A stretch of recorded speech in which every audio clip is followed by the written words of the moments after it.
제목을 함께 읽어볼까요? 네, 함께 읽겠습니다. 시작. 두려움을 극복하기. 디모데후서 1장 7절 말씀입니다. 함께 읽겠습니다. 하나님이 우리에게 주신 것은 두려워하는 마음이 아니요 오직 능력과 사랑과 절제하는 마음이니. 아멘. 2019년 말 온 교회가 흥분에 차오를 때였습니다. 연속되는 집회에서 교회는 은혜로 충만히 차올랐고, 그 충만한 은혜 가운데 하나님께서 굉장히 선명하고 흥분되는 약속들을 우리에게 주셨었습니다. 그런데 한 달이 지나자 그 약속과는 반대로 코로나가 찾아왔습니다. 더하여서 교회들이 집단 감염의 온상으로 지목되면서 비난의 화살들이 교회들로 날아들었습니다. 당시 저희는 예배를 계속하기 위해 자동차 극장을 빌려서 이 자동차에서 라디오 주파수를 맞추고 자동차 극장에서 예배를 드렸었습니다. 그런데 그게 흥미로웠는지 TV, 신문에서 찾아와서 취재를 했습니다. 그리고 코로나 속 진풍경 최초의 자동차 극장 예배, 이렇게 돼서 TV와 신문에 도배가 되었습니다. 감염 위험은 사실상 제로지요. 그런데 그거 있잖아요. 숨만 쉬도 욕먹을 때 있잖아요. 수천 개의 공격의 댓글이 달렸습니다. 당시 TV 화면이 기억나는데요. 예배를 인도하는 김영인 목사님 눈에 이 모자이크 처리가 이렇게 범죄자처럼 돼가지고 찬양인들 막 하는 모습. 네, 이게 생각납니다. 그런 분위기 속에서 이 마음이 위축이 되더라고요. 그러던 중에 당시 캐나다에 있던 한 하나님의 사람이 바로 그 몇 달 전 저희 집회를 인도했던 하나님의 사람이 전화를 한 겁니다. 그리고 저한테 얘기를 했어요. 저보다 연세가 훨씬 많으시거든요. 그분이 영준, 지난 12월에 하나님이 주신 약속들 어떻게 진행돼? 라고 물어보시는 거예요. 이 질문이 천진난만하다고 해야 될까요? 우리의 상황을 너무 모른다고 해야 될까요? 저는 이렇게 대답했습니다. 아이고, 말도 마십시오. 지금 교회는 공격받고 있고 몸을 웅크려야 할 때입니다. 하나님의 약속이라니요. 그것이 이루어져 간다니요. 라고 대답을 했습니다. 그런데 그분이 너털너털 웃는 겁니다. 그러면서 이렇게 얘기합니다. 아니, 초대교회 때는 감옥에 갇히고 사자굴에 던져졌다. 근데 너네 아무도 감옥에 안 가지 않았냐? 아무도 사자굴에 던져지지 않았냐? 행간의 숨은 뜻은 이겁니다. 가로 열고, 그러니 영준아, 상황의 문제가 아니지 않냐? 이건 두려움의 문제야. 가슴을 펴. 약속에 믿음을 걸어. 그리고 약속을 향해 걸어나가. 넌 지금 상황에 갇힌 게 아니야. 두려움에 갇힌 거야. 그 말을 듣는데 제가 알겠습니다. 이건 상황 문제가 아니고 제 마음속 두려움의 문제입니다. 두려움을 회개하겠습니다. 라고 대답했습니다. 그리고 앞으로 걸어 나갔습니다. 최대한 현장에 모이기 위해서요, 예배를 5번, 6번, 기억이 정확히 안 나는데 무수히 쪽에서 계속해서 연속으로 예배드려서 그 현장 참여율을 지켜냈습니다. 그리고 그래도 있는 현장의 한계를 극복하기에 미디어 사역에 박차를 가했습니다.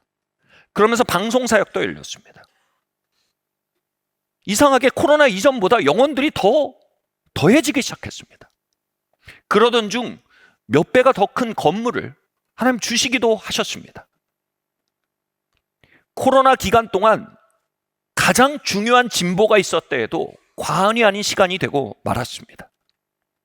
돌아보면 우리가 그 두려움에 멈추었더라면, 두려움에 속았더라면, 두려움에 갇혔더라면 영혼들과 하나님이 주신 성취들과 그리고 새 건물 모두 잃어버렸을 것입니다. 그리고 코로나란 상황 때문에 우린 아무것도 할 수 없었다라고 피해자가 되며 하나님이 주신 약속들은 믿을 수가 없다라고 투덜거리며 사는 존재, 사는 공동체가 되었을 것입니다. 디두려움에 갇힌 삶은 하나님이 그들을 향해 가지고 계신 베스트를 향해 발을 내어딛지 못합니다. 바꾸어 말하면요, 우리의 삶에 우리를 가두고 있는 두려움의 실체를 만나고요, 그 두려움을 회개하고 벗어버리고 걸어나가기 시작할 때 우린 이전에 닿지 못하던 것에 닿기 시작합니다. 이전에 보지 못하던 일들을 보게 됩니다. 이전에 보지 못하던 하나님의 역사를 보게 됩니다. 우리를 향해, 우리 각자를 향해 가지고 계신 하나님의 베스트를 향해 발걸음을 내어딛게 됩니다. 그러면 우리를 가두는 두려움의 실체들은 무엇일까요?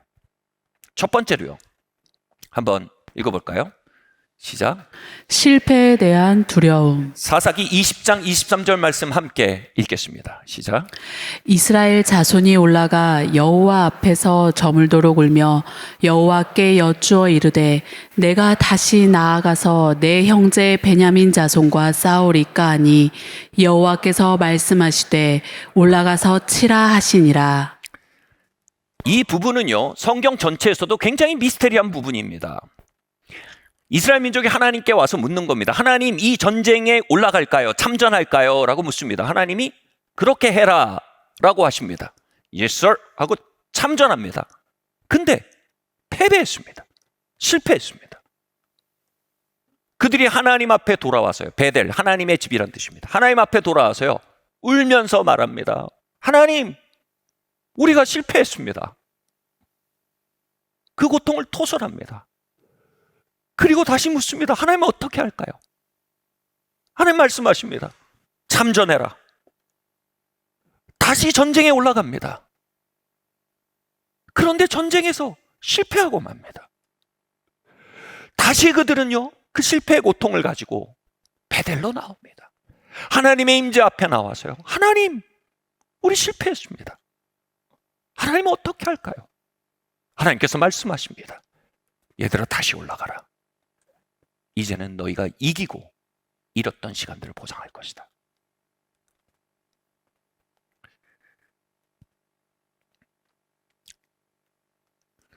우리의 관점으로 보면요, 그들이 2번의 실패 끝에 3번의 성공했다라고 바라볼 것입니다만, 이건 사람의 관점이요, 세상의 관점일 뿐입니다. 한 하나님의 사람이 이 구절을 이렇게 해석하는데요, 참 옳았습니다.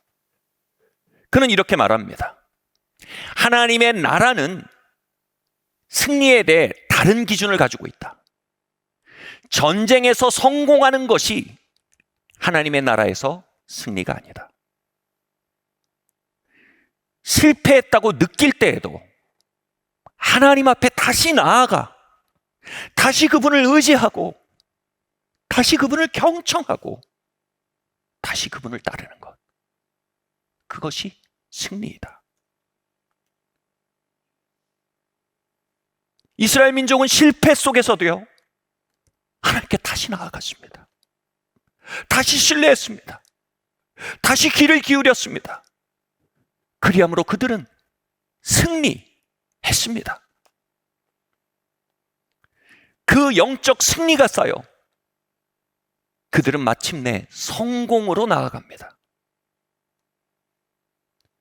그들은 실패로 보여지는 시간 속에서도 하나님을 신뢰하고 그 실패의 고통을 하나님께 내어 맡기며 순종함으로 영적으로는 승리한 것입니다. 그들은 실패의 시간을 낭비하지 않았습니다. 그들은 실패의 시간 속에 영적으로는 승리함으로 무럭무럭 성장했습니다. 밥소르기는 말합니다. 사람이 하나님 앞에 겪는 연단의 불 중에 가장 고통스러운 연단의 불은 하나님의 응답이 지연되는 연단이라는 겁니다. 다시 말해, 지연된, 늦추어진 승리, 늦추어진 성취, 늦추어진 성공의 시간을 통해 하나님은 우리를 연단해 가신다는 겁니다. 지난 20년간의 사역을 돌아보며 저에게 가장 빈번하고 가장 고통스러운 일이 있었다면, 처음 고백하지만 그것은 바로 실패감입니다. 사역이 실패감을 느낄 만큼 형편없었던 뜻은 전혀 아닙니다. 하나님 올라갈까요? 하고 여쭙고 하나님이 제게 주신 비전, 약속,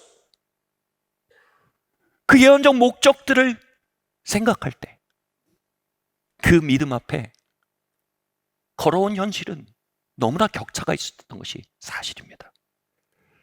그리고 그 격차, 요즘 말로 현실자각 타임이라고 하죠. 현타가 실패감으로 경험되는 것입니다. 그러나 그 실패감들 속에서도 하나님을 신뢰하고요,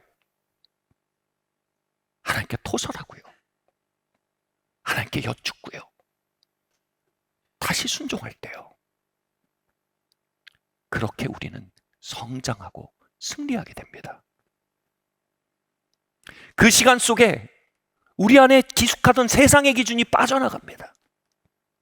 스스로의 능력을 의지하던 본성적 교만이 빠져나갑니다. 그리고 두 손 들고 하나님의 능력을 의지하는 겸손이 깊게 파이게 됩니다. 아니 목사님, 이스라엘 민족은 성경에서 3번 만에 승리하지 않았습니까? 3번 만에 성공하지 않았습니까? 여러분 기억하십시오. 성경의 문화에서 3은 완전수입니다. 다시 말해 이것은 수 없는 실패의 시간을 암시하는 단어입니다. 그들은 수 없는 실패의 시간 속에서도 하나님을 계속 신뢰했던 것입니다. 계속 그 앞에 실패감의 고통을 아뢰며 다시 순종한 것입니다. 그리함으로 그들은 번번이 승리했던 것입니다. 한 번 한 지체가 저에게 이렇게 말했습니다. 아니 목사님은 하는 일마다 다 잘 되는 것 같습니다. 저는 그 말 듣고 깜짝 놀랐습니다.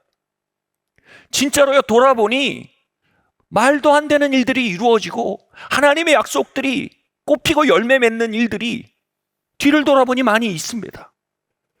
그 말 듣고 깜짝 놀라고 동시에 제가 그 말이 어색했던 이유는요, 사실상 제가 지난 시간 동안 경험한 체험은 그게 아니었습니다. 제가 기억하는 것은 실패감과 싸운 매일매일이었습니다. 그 실패감 속에서도 걸어온 시간 속에 어느새 모르는 사이 하나님의 가져오신 열매들이, 약속의 성취들이 꽃피고 열매 맺어온 것입니다.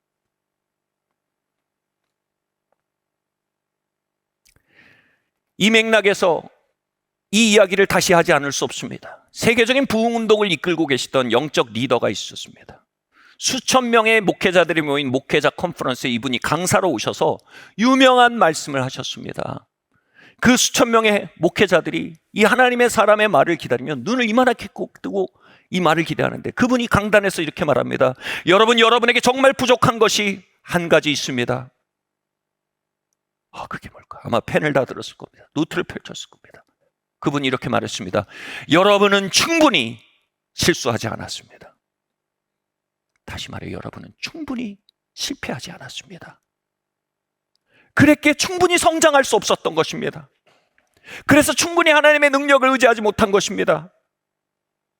그래서 충분히 하나님의 능력을 기름 부음을 담을 수 있는 깊은 겸손의 골짜기를 가지지 못한 것입니다. 여러분, 실패감만큼 고통스러운 일이 있을까요? 실패감을 맛본 이들은요, 내가 다시는 실패감을 맛보지 않겠다라고 다짐하게 됩니다. 그리고 하는 일이 뭡니까? 시도하기를 그칩니다. 더 이상 나아가지 않습니다. 복지부동의 삶을 선택합니다. 하나님의 약속이 그곳에 있었음에도, 하나님의 부름이 그곳에 있었음에도, 하나님의 음성이 그곳에 있음에도, 하나님의 말씀이 가리키고 있음에도 그들은 실패의 고통에 마비돼요. 반복될 실패에 대한 두려움에 마비돼요.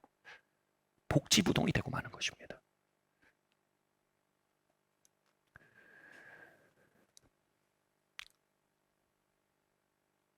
이제 우리가 성공은 우리의 몫이 아닐지라도 우리가 선택해야 될 승리가 있습니다. 그것은 다시 주님의 임재로 나와 그분의 음성 앞에 나와 그분의 약속 앞에 나와 그분이 주신 그 부르심 앞에 나와 우리의 실패감을 쏟아내고 그분을 다시 신뢰하고 그분을 다시 경청하고 주님 올라가겠습니다 라고 순종하는 것입니다. 다시 걸어나가는 것입니다.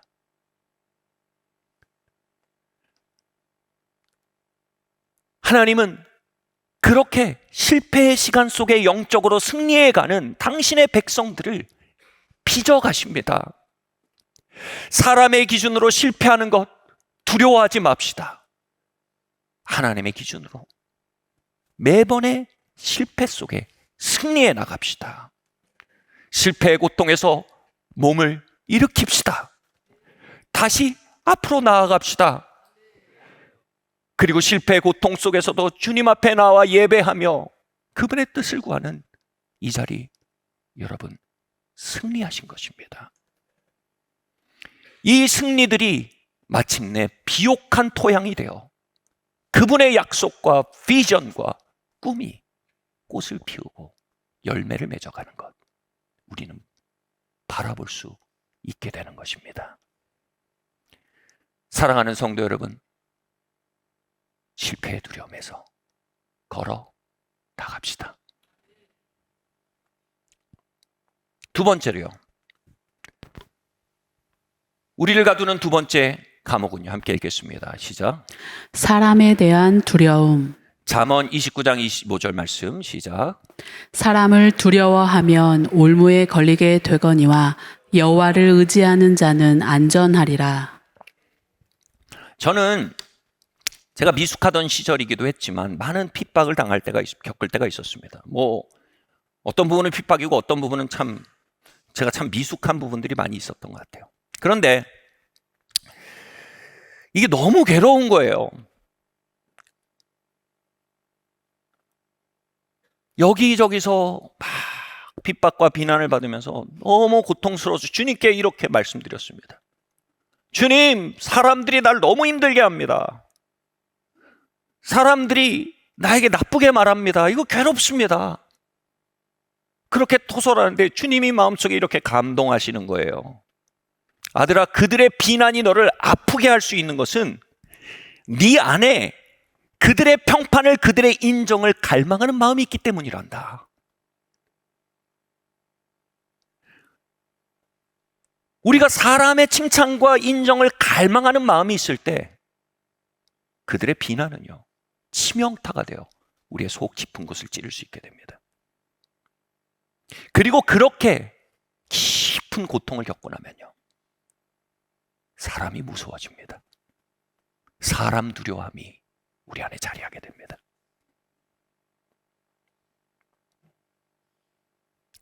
저는 주님께 저를 비난하는 사람들을 다루어 달라고 기도했지만 주님은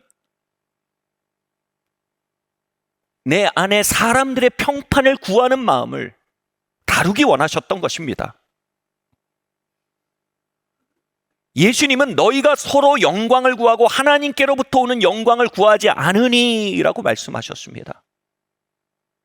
영광의 원어가 바로 평판입니다. 바로 너희가 세상의 평판, 다시 말해 사람들의 평판을 구하는 한 하나님의 평판, 하나님께로부터는 평판을 목말라 하지 않게 된다, 이 얘기인 겁니다. 사람의 평판은요, 여러분, 불량식품입니다. 불량식품에 길들여지고 배부른 마음은요, 더 이상 하나님의 평판을 향해 입맛을 유지하고 배고플 수 없습니다. 하나님의 평판을 향해 무감각해지는 것입니다. 그 평판이 우리 안에 들어와 일할 수 있는 공간이 없어지는 것입니다.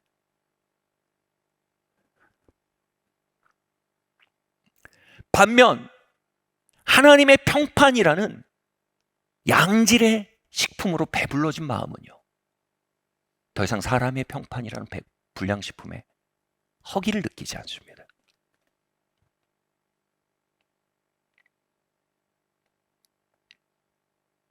예수님이 세례받고 물 위로 올라오실 때 하늘에서 문이 열리고 하나님의 음성이 내려옵니다. 이는 내 사랑하는 아들이요 내 기뻐하는 자다. 그리고 그것이 하나의 말로 끝나지 않고 성령께서 비둘기처럼 그분 위에 내려오십니다. 이것에 대해 누가복음 4장에서 예수님께서 이렇게 말씀하십니다. 주의 성령이 내게 임하셨으니 이는 내게 뭐라고요? 기름을 부으사, 이렇게 되어 있습니다. 여러분, 기름을 붓다라는 말이요, 머리에 기름을 몇 방울 떨어뜨리는 말이 아닙니다. 원어로 보면 기름을 붓다라는 말은요, 기름을 문질러 바르다, 코팅하다라는 뜻입니다. 아이를 씻기고 나서 어떻게 합니까? 온몸에 베이비 오일을 쫙 발라줍니다. 코팅을 합니다. 빈틈없이요. 왜냐하면 살이 틀 수 있거든요. 그 베이비 오일을 아이 온몸에 도포하는 일, 이게 기름 붓다라는 동사가 가지는 원래 의미입니다.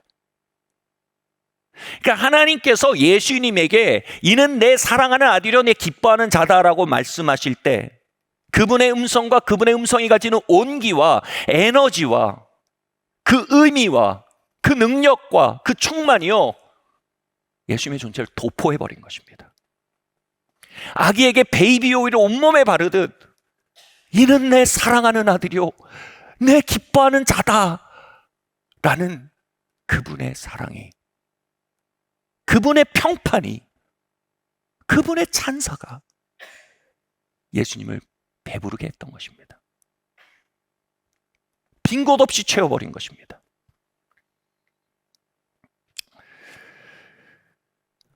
이런 느낌입니다.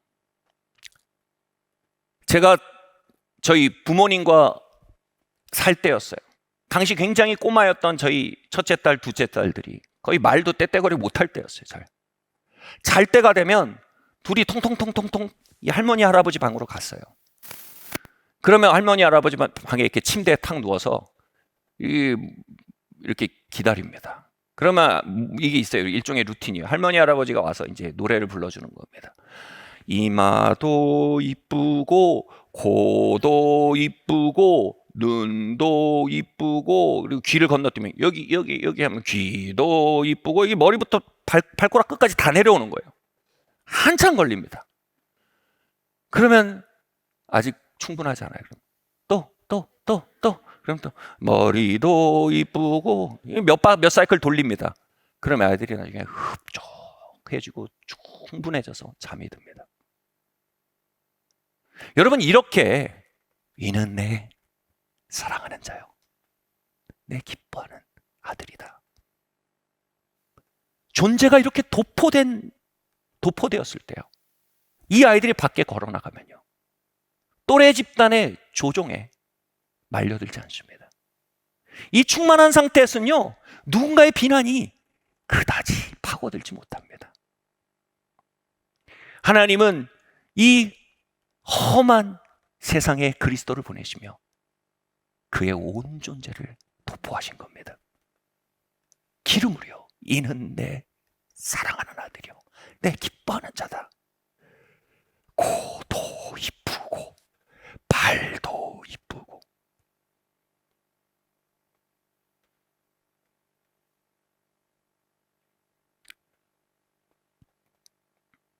이제 예수님은요, 사람들의 평판에 전혀 배고프지 않았습니다. 사람들의 비난이 그분에게 눌러붙지 않았어요. 왜요? 코팅이 돼 있었어요. 재밌는 장면이 있습니다.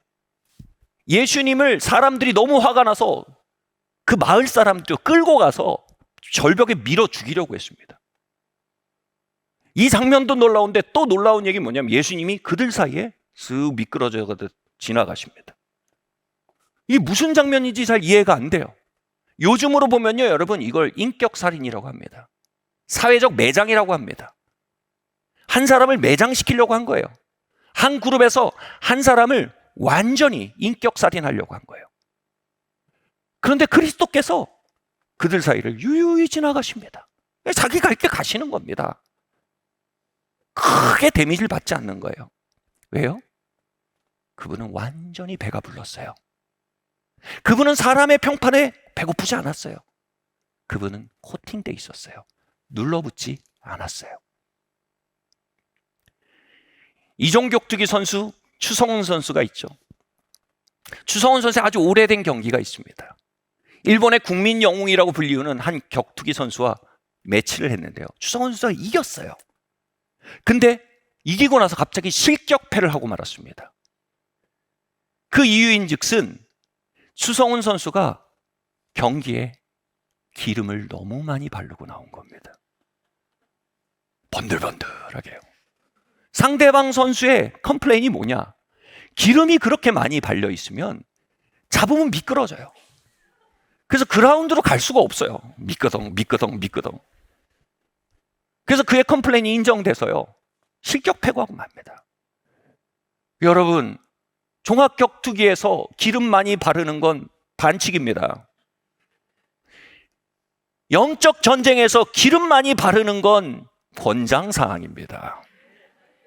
하나님은 그리스도 예수를, 하나님의 아들을 링 위에 올리시며 코도 이쁘고 귀도 이쁘고 아마 떠요. 번들번들하게 기름을 바르고 올라가신 거예요. 오죽한 마귀들이 그리스도시요. 그리스도가 뭐예요? 기름 부음 받은 자입니다. 딱 보고 알았어요. 너무 번쩍거리는 거예요. 뭐예요? 마귀가 잘 거는 기술이 뭐예요? 사람들 선동해서 비난하는 겁니다. 사람들의 기대로 압력을 가하는 겁니다. 그리고 사람 두려움으로 그를 끌어내리는 겁니다. 근데 기술이 안 걸려요. 여러분, 요즘 애들이 게임하면서 상대편이 너무 아이템이 좋고 그러면 뭐 사기적 유닛이다 이럽니다. 이길 수가 없는 거예요. 그리스도는 당시의 당대의 사기적 유닛이었습니다. 여러분, 우리도 당대 사기적 유닛이 돼야 합니다. 사람 두려움이 일할 수 없는 상태를 향해 그리스도는 당신께 부어줬던 그 충만한 기름을 우리를 위해 아껴 놓으셨습니다. 그리스도의 분량이라고 합니다. 그 분량이 여러분 앞에 저장되어 있습니다. 이제 우리 아이들처럼 말해야 합니다. 아버지 떠요. 하나님 떠요. 우리 매일 그분의 평판 앞에 나아가야 합니다. 그분의 평판으로 배가 불러져야 합니다. 이는 내 사랑하는 딸이요, 내 기뻐하는 자로다. 우리의 영혼 곳곳이, 우리의 존재 곳곳이 그 기름으로 도포될 때 눌러붙지 않아요. 우리는 수많은 사람들의 기대와 그들이 주는 은밀한 압박 속에 우리 길을 갈 수 있게 됩니다. 우리가 해야 할 일을 할 수 있게 됩니다. 내 부르심을 향해 걸어나갈 수 있게 됩니다. 얼마 전에 조사한 글을 봤는데 재밌었어요. 여러분, 사람들이 두려워하는 걸 뭘 가장 두려워하는지 투표를 했어요. 정확한 기억은 안 나요. 뭐 3위가 물이었나? 2위가 유령 이런 거였나? 근데 1등은 확실히 기억이 나요. 1등이 뭔지 아세요? 여러 사람 앞에서 말하기예요. 바로 이 자리예요. 강단은요, 수많은 사람들의 기대가 향해 있는 곳입니다. 수많은 사람의 비난의 지뢰가 깔릴 수 있는 곳입니다. 그 압박 앞에 설 때 제가 기름을 바르고 서지 않으면 저는 해야 할 말을 하지 못합니다. 이 자리에서 해야 할 일을 하지 못합니다. 저에겐 매일 기름이 필요합니다. 사랑하는 성도 여러분, 삶의 자리에 여러분의 강단이 있습니다. 여러분의 삶에 멸망을 향해 달려가는, 심판을 향해 달려가는 수많은 사람들이 있습니다. 그들이 들어야 할 복음이 있습니다. 하나님의 만지심과 하나님의 건지심의 역사를 경험해야 할 수많은 잃어버린 사람들이 있습니다. 우리가 그곳에서 해야 할 일이 있습니다. 그러나 우리의 말과 우리의 사역이 갇혀버립니다. 왜요? 사람 두려움 때문입니다. 이제 이 강단에 서기 위해 아버지 떠요 라고 말해야 하는 저처럼 여러분이 여러분의 삶의 강단에 서기 위해 아버지 떠요. 눈도 이쁘고 코도 이쁘고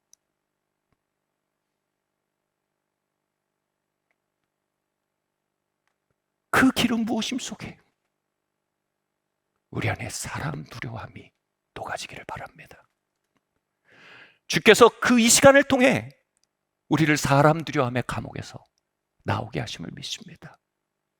주님의 그 사랑의 음성과 그 성령의 임재가 이 시간 우리를 도포하시는 줄 믿습니다. 주님 여기도요. 주님 여기도요. 그리고 그렇게 도포하고 걸어나갈 때 우린 마침내 우리의 삶을 살게 됩니다. 두려워하지 않게 됩니다.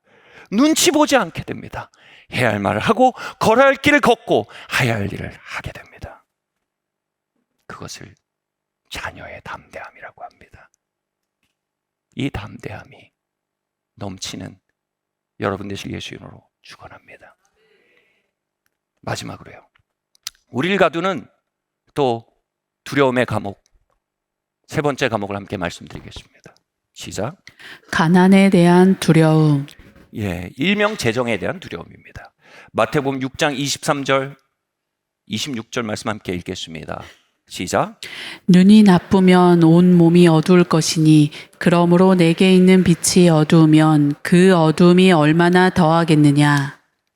한 사람이 두 주인을 섬기지 못할 것이니 혹 이를 미워하고 저를 사랑하거나 혹 이를 중히 여기고 저를 경히 여김이라. 공중의 새를 보라. 심지도 않고 거두지도 않고 창고에 모아들이지 아니하되 너희 천부께서 기르시나니 너희는 이것들보다 귀하지 아니하냐. 아멘. 제가 10대 시절 저희 아버지가 목회자로 불림받고 계심이 점점 명확해지고 있었습니다. 그런데 그 부르심이 하나님의 부르심이 계속 지연되었습니다. 왜였을까요?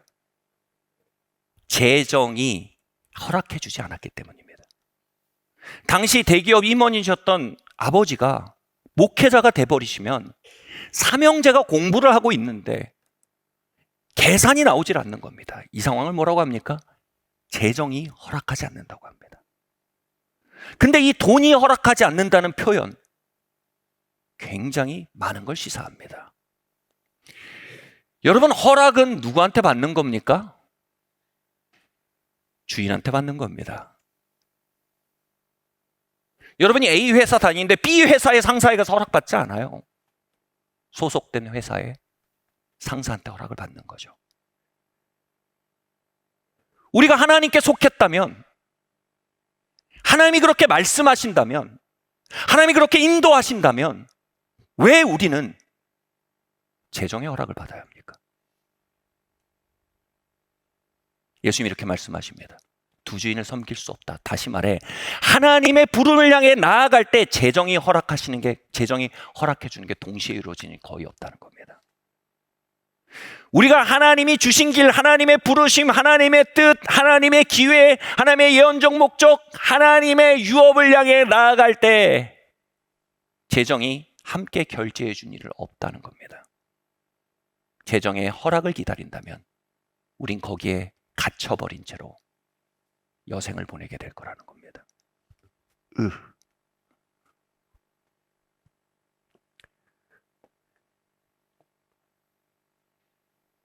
큰형님 대학 가고 작은 형님 고3이었나? 제가 고1이었나? 정확히 기억나요. 다시 말해 재정의 필요가 가장 극도로 올라갔을 때였습니다. 저희 아버지는 바로 그때 목회자 길로 가셨습니다.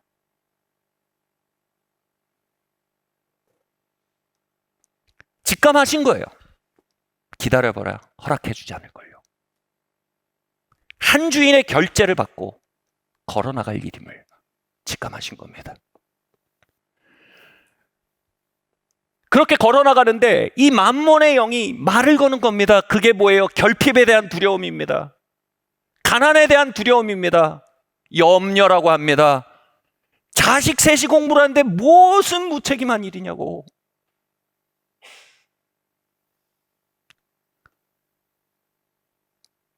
그런데 아버지가 하나님, 당신이 내 주인입니다. 재정의 허락을 구하지 않고 순종하고 나아갈 때, 저는 그때 저희 가정의 영적 기후가 바뀌는 걸 경험했습니다. 무언가 우리의 영적 차원에서 깨어져서 떠난 거예요. 바로 통치권이 교체된 겁니다. 만몬의 통치가 깨어진 것입니다. 그리고 재정에 있어 돌보시는 하나님의 다스림이 상륙한 것입니다.